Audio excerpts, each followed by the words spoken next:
older people's economic contributions are already significant, but we know that we could be doing much, much more to unlock some of this untapped potential.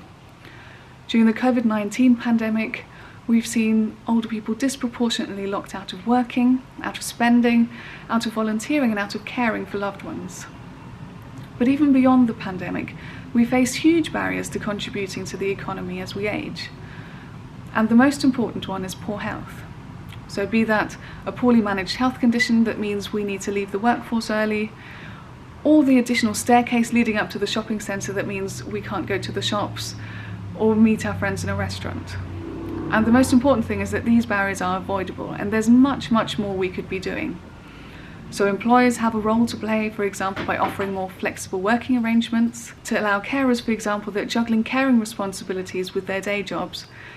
And city planners can do more to make our town centres, our city centres, our village centres more accessible and inclusive for all ages and abilities. But most importantly, we can do more by preventing some of these conditions from developing in the first place, be that through vaccines, through early screenings, or through better management of existing conditions before they become too severe.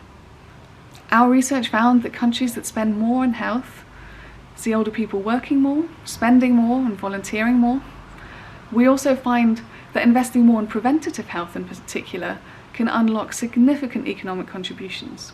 So, for example, spending just 0.1 percentage point more on preventative health can unlock an additional 9% of spending by older people, but can also enable each older person to volunteer for an additional 10 hours every single year on average.